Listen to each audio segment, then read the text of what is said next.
Welcome to In Focus with Eden Lane.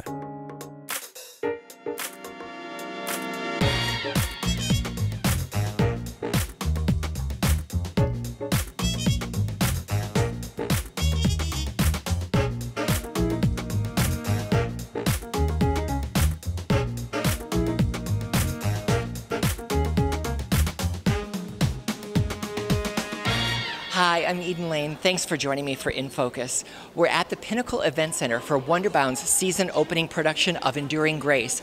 And behind me, their staff photographer has an exhibition of her work depicting the company, Amanda Tipton. And we'll talk to her later. But we'll begin tonight with a Colorado native who's starring on Broadway in Kinky Boots. Here's my visit with Andy Kelso. He was in town for just one day to sing the national anthem at last Thursday's televised Broncos game. Though his new bride wasn't able to join him, his Colorado family did. And he still found time early in the day to meet with me at the Buell Theater to talk about Kinky Boots. You're good. Welcome home. Thank you very much. Welcome home, newlywed. I know, right? Look at that thing. But you came on your own. The whole time I'll be playing with it. Or did you bring your lovely new bride with you? No, she couldn't come. She was supposed to, so she does the Manhattan Dolls, which is like a swing trio sort of thing, and they were supposed to have a gig on Saturday, and I think they're still trying to figure out she might not have to do it anymore, but that's why we were going to fly her out, but it just didn't work out. So she doesn't get to see you sing the national anthem in person? Not in person. She's going to tune in? Well, hopefully. I don't know. Yeah, I mean, we don't have the NFL Network at home, so like, who knows how it's going to happen. Someone will DVR it for you. We'll have the iPhones. Yeah. For sure. Speaking of iPhones, we got to see your wedding proposal. Oh, yeah. That way. I know, right? That was so cute. Thank you so much. How did you talk your entire company into doing that with you? It wasn't hard. It wasn't hard at all. It was actually funny because I needed the crew's help to, help me with the proposal. And I didn't... Yeah, because there was light cues and props cues, and all. I know. The stage, we used... The shoe turned into your ring box. Yeah, you got to use your amenities. So. Yeah. So anyway, I was kind of nervous to talk to the crew about it because I was, the crew is all like these guys who were just like, I'm the crew. And but as soon as I asked them, they were like, whatever you need, man, whatever you need. And at the very end, when the champagne comes up, that was all the crew. It was a total surprise to me. How to sweet. Sheila, to everyone. It was amazing. So. That was wonderful. Yeah. Plus, you've been with most of the people in the company for more than 2 years. Uh-huh. So they might have felt a little invested in the outcome. Oh my gosh. And they know and love my wife. My wife, yes. Sheila. Wife. Yes, I know. It's 2 weeks, almost 2 weeks. So yeah. So they know and love her. They know and love us as a couple, and so they were like more than happy to help out.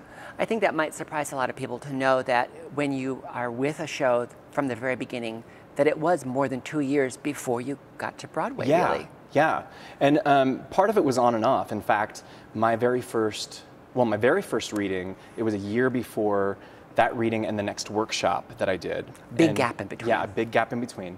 And then between the workshop and when we opened in Chicago, I was in Wicked, which was the last time I was here. Here, yes. Yeah. Fierro on tour. Yeah, and it was amazing. I spent 6 weeks in Denver, and it was like just the best thing to be able to perform in the Buell, and it was awesome. And so, working on a show for 2 years like that, you were playing Harry. Yeah. And I want you to tell me a little bit about Crispin, too, if you don't mind. Oh my gosh, Crispin. How did you hear about Crispin? I do my research. Oh my gosh, that's amazing. So Crispin is, so my character in the show was mostly Crispin. Harry was my featured part, and at the beginning of the show, if you know the show, I sing Take What You Got. And it's a duet with Harry and the character that I'm now playing, Charlie. Mm-hmm. And for the rest of the time, I'm a factory worker, and we all decided to create our own factory worker names instead of being factory worker number 5. So my name was Crispin Gloveless, and I was a bit slow, and I liked sniffing the glue. So it was so fantastic. Yeah, and it was amazing. We like had Twitter handles for him, and it was so much fun, and it was such a great way to get the factory workers who are so involved in the show really honest on stage, because we could actually sit there and instead of, none of the banter you could hear, but we could actually talk about our backstory, which was really cool. So that it's not so flat. Right. Because after that much time, it could begin to feel that way for you. Especially when you're like walking over here and the audience isn't hearing what you're saying. So we made it fun for ourselves to stay engaged with the story of the show by, you know, constantly improvising on like what our stories were. And all of you did that? All of us, yeah. That's wonderful. And it was so cool. And the coolest thing is that now the tour uses the names that we all created. Yeah. Oh, wow. So there's a Crispin, I don't know if he knows his last name, but it's Gloveless. There's a Crispin Gloveless. We'll have to quiz him when they're here. Do you know your last name, Crispin? Yeah, I do, right? And do they double the same parts, so he plays Henry at the beginning and... Yep, he's the same exact track. Same track. It's really kind of fabulous to know that when you were in school, you started college and didn't necessarily want to be in the theater, you wanted to be a sound engineer. Yep. But your school didn't even have a sound engineer program. Yeah, that makes me sound real smart. That tells me you were going to end up in the theater. Exactly. Tell me a little bit about how you made that choice to go to school as a sound engineer and then switched so that you could switch schools to go for theater. Well, it was really, really interesting. I went to Eagle Crest High School, and I know. It was Say hello to them. Go Raptors! All right, fantastic. Which I just found out they're starting a Hall of Fame, and I'm gonna be in the first performing, or I don't know if it's performing arts or some sort of arts Hall of Fame thing, which was such a huge honor. And it's happening in December, and I can't, unfortunately, because of the show, can't make it for the dinner. Those and kinds stuff, of things are some of the most important things that I you know. look back on, really. I seriously, as soon as I got the email, I was like, oh my gosh, it was so important. But anyways, so I went to Eagle Crest High School. We had an amazing performing arts department, which is where I kind of developed my love and discovered that I really loved doing what I do. But I didn't think at that point that I wanted to do it for a living. And so the time... Is it you didn't want to, or you didn't realize that you actually could? I think it was that I didn't realize that I could, and I think that in my mind, at the time, as you can tell from the fact that I went for sound engineering to a school that didn't have it, I just wasn't really like in the college, ready to move on sort of mood. I think I was, it was senior year or junior year, whenever that stuff starts to happen. And I'm just kind of like, okay, well, I know I got to go to college. But a lot of students are in that very same mindset. They don't know. And, I was in a band, and I loved being the sound guy, and I loved being in a recording studio, even though I hadn't been in many. And so I think that it's still one of those things, like, if I wasn't doing this, I'd maybe try and get like a acoustic engineering degree, although that would be a lot of Or start your own record company like Sherry Renee Scott did. That's amazing, right? Yeah. So you decided that you couldn't, or maybe wouldn't have that access to be an actor as a profession. And then you get to school and you want to be a sound engineer where they don't have that program. When did you realize that you really needed to shift gears and move back to theater? It was about, I would say it's within my first few months of school.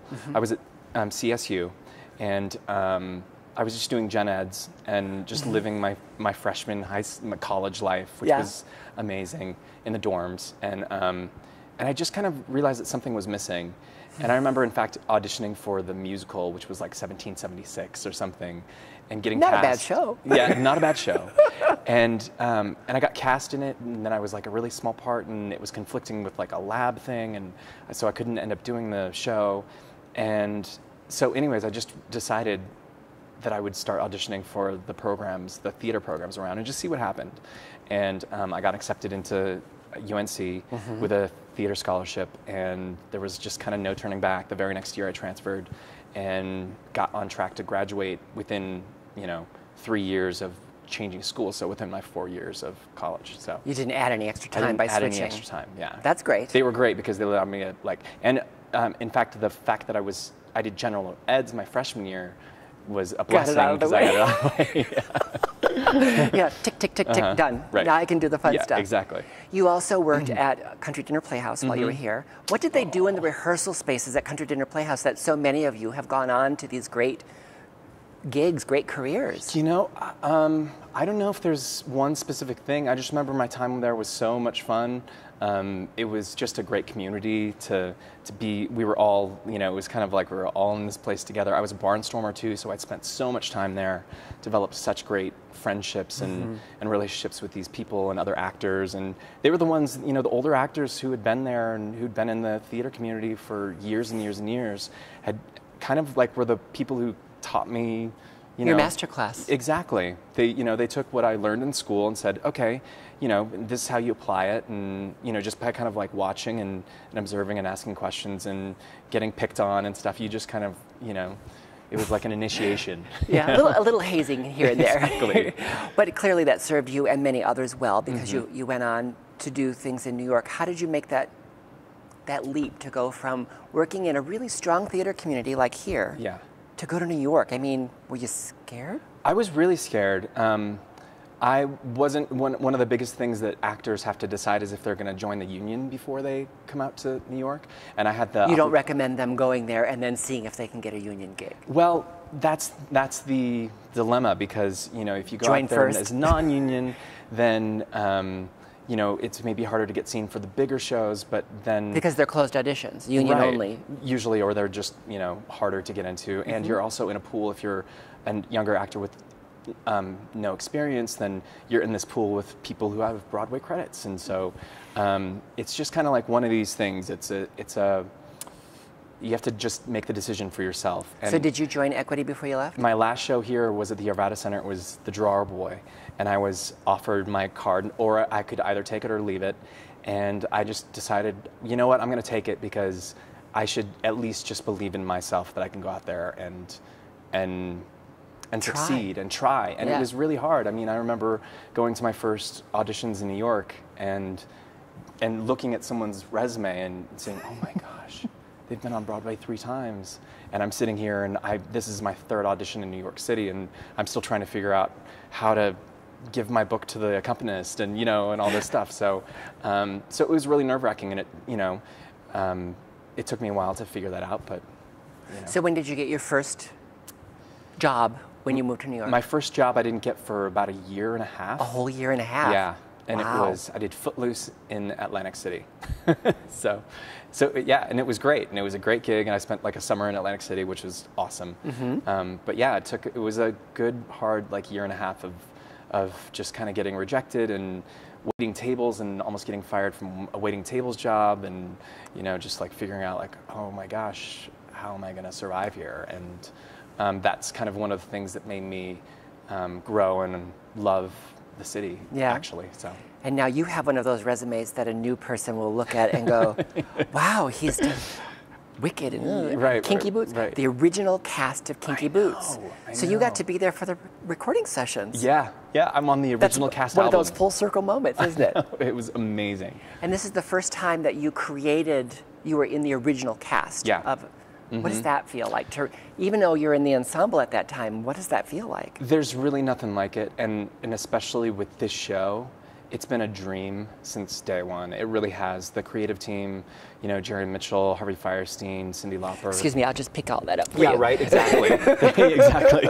I'll drop those any day of the week. I would too. They're just amazing people. They made the process so smooth. They're all professional. The material that we were working with was just a dream, and the cast we all bonded so well, and then to be able to experience the cast recording, the opening night, going to the Tonys, winning the Tony Award. I mean, it was just a dream come true, I can't even ask you to capture that moment at the Tonys. You remember that boy you were that went from Colorado to New York, being intimidated looking at those other resumes, and you're in the Tony-winning show.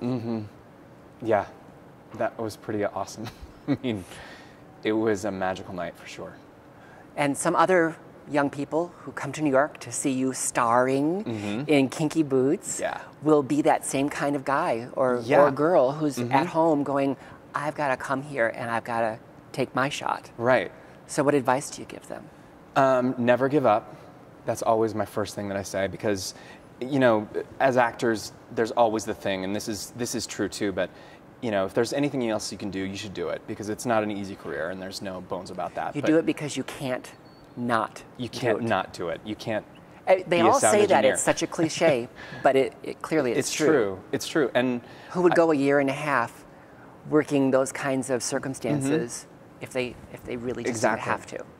And if you can get to the point where you decide that that's what you want to do, then just don't give up, or give it all you have before you can give up, because the thing is that the longer that you are in this career, the more that you learn, and the more shows you do, whether it's a show that you wrote with your friends that you're just doing for 10 people on a Monday night at some tiny little cabaret somewhere, or a Broadway show. I mean, every single experience that you have, just you learn so much, and you can become such a skilled actor by experience. And the only way to get the experience is to give it time and to stick with it. So. And even if you're in the ensemble, create your character. Exactly. Like Crispin. Exactly.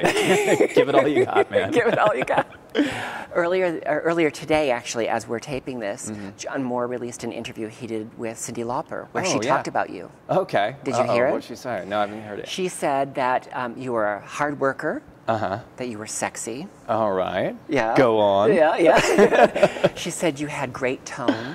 Oh, cool. And that it was a no-brainer to have you step into this role on Broadway. Oh, man. Man, that's awesome. That feels great to hear from her. She's a tough critic, too. So she's the She best. says you're the real deal. Oh, cool. Yeah. I've learned so much from her. I mean, she's taught us so much about what it is to sing in our styles. I mean, there's so many different styles of music in the show, and she's just such a great, she's kind of like a master of all trades as far as that goes. She's a little bit of a savant when it comes to music, don't you think? Yeah, she's done like a blues album, and all these other, she was raised on musical theater, so it's sort of like one of these things. She knows so much, and so we've learned so much from her, and so that's just an honor to hear. I'll have to hear it. That's like on an interview that he released today. Oh my gosh! Wow. Yeah. Okay. Yeah, it's really a great interview where and in it she talks about you and our other Colorado girl. That's Annalie. Yeah. She's the best too. So when you take over this role, you were already his standby, so you kind of had to emulate the performance that Stark was giving then, because that's what people paid to see. Yeah. Is there any change to it? Are you given a little more freedom as an artist now that it's your role? Well, I'm sure there is. I'm sure there's a lot of change that I just don't see, that I'm unaware of. Because you're playing it still opposite Billy Porter. Yeah, and Billy's just so amazing. So you want to keep what he's doing in the show. You don't want to come in and screw everything up of what he's doing. I always say this as an understudy, even if, and this is not what we do as an understudy, but even if you were to go in and copy everything exactly, or think that that's what you're doing, you're a different medium, and so it's never going to come out the exact same. Because you're a living, breathing person. Yeah. And even with the original cast, every performance is a living, breathing thing. Yeah. And I have a different quality than Stark did, and and he has a different quality than anyone else that will play the role will have. When I took over, I was able to kind of go in and maybe try new things out, but it's kind of one of those things too where if it ain't broke, don't fix it. Yeah. And it's been great to be able to interpret it in my own way, but keep the truth of the show the way it is. So. Did you have a chance to interact with the company that before they launched their tour? Yes. Did they tell me about that? Well, we had one mixer. Tell them what that means. Okay, so we had a mixer where we basically got together at a bar on like a Sunday night after our show was done, and I think Sunday was their day off, so we got together, and it was while they were in rehearsals. While they were in rehearsals, because they rehearsed in New York, and we got together, and that was my first time I actually got to meet the guy who's playing Charlie, and it was so cool because he got married the same weekend that I did. He got married on the 12th, and so we shared stories about wedding planning, which could be endless, and then of course I gave him a little tips, or I don't know if you'd call them tips, but just my point of view of what it's been to play the role of Charlie and the challenges and the amazing things that come with it. So, can you share maybe one or two of those for us? Sure. I mean, it's one of the most challenging roles I've ever played. It's a dream role. I mean, I get to play the good guy, the bad guy. There's a real arc for your character. Huge arc. I mean, we say that a lot in the theater, but there really is. And I get the drama that happens. I mean, I went to school as an actor first, and it's so amazing to be able to go into a show like this and play truthfully every single moment, you know, because there's a lot of musical theater shows that you're just, you know, you're just bubbly and, you know. You're building up to those bucking wings. Exactly, exactly. That's right, which I can't do anyway, so. I'll help you. Okay, oh really? Yeah. Fantastic. But yeah, so to be able to play these moments with these actors in this way that is honest, and that's really the way the show works the best, is so fulfilling. And then what the show, how it touches people is just such an honor to be a part of, and to know that I'm, you know, as Charlie, such a big part of that. Yeah. You're, for most of the audience, you're our way into the story. Yes. And the story really revolves around both of these young men. Mm-hmm. Now, speaking of these moments that this show has given you, the first day that you show up and you have stepped into the role of Charlie, and they finally changed the signs out in front of the theater. So that it's your photo and your name. Oh my gosh. Tell me about that. What does that feel like to, after having, you know, done other roles like this, now you're in the Tony-winning musical starring on Broadway, and there is your name and your face. Yeah. Yeah.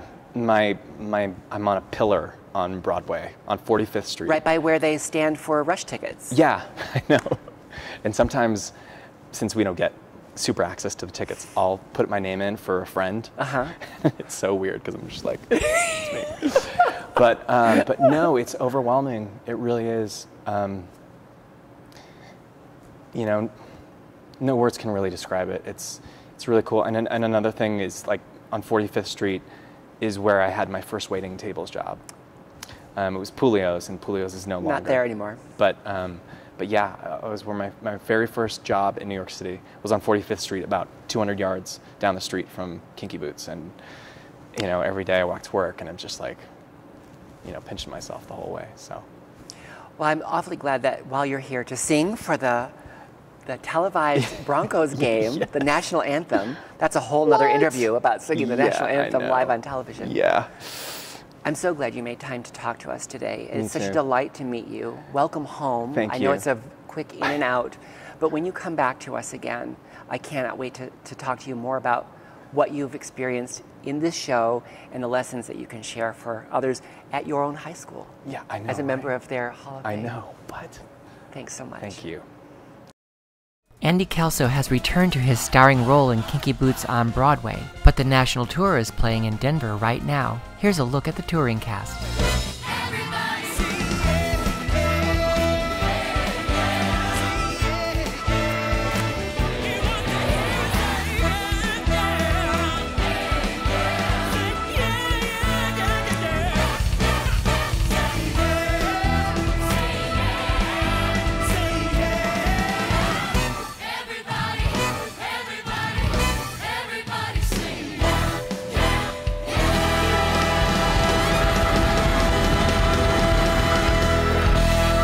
This Tony-winning musical plays at the Buell Theater only through November 9th. Details are available at denvercenter.org.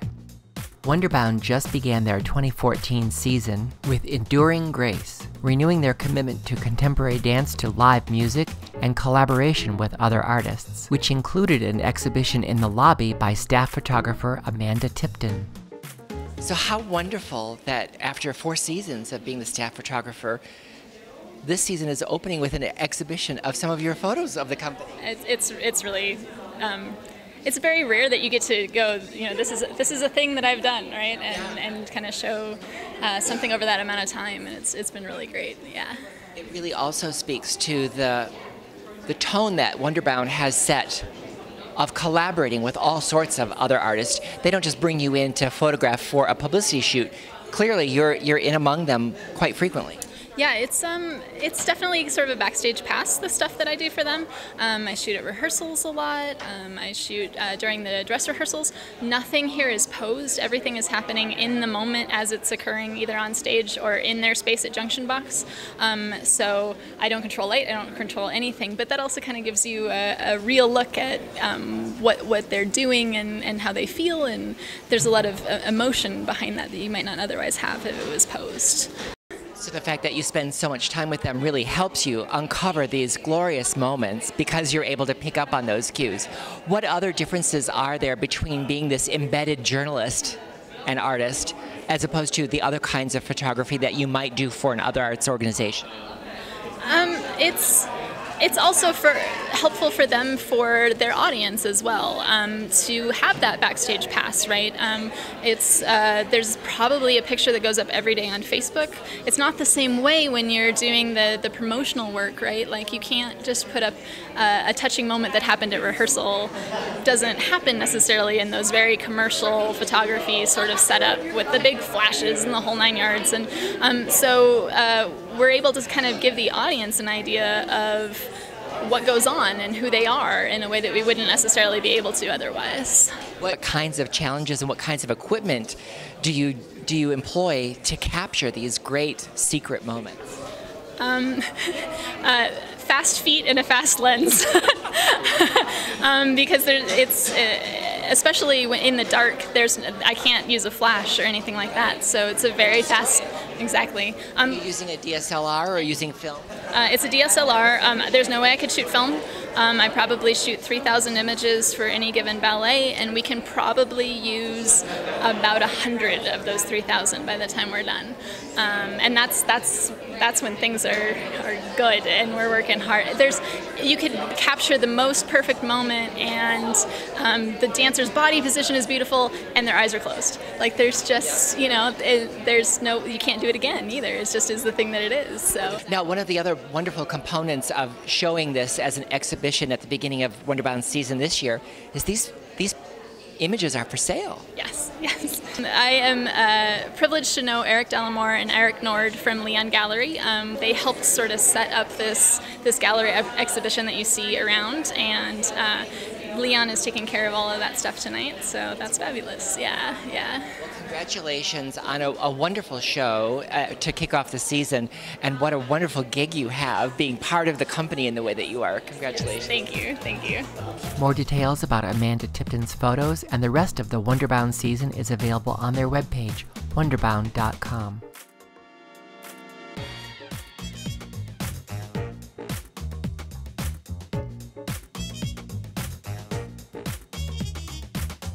Remember to join us on Facebook and Twitter. Thanks for watching. Good night.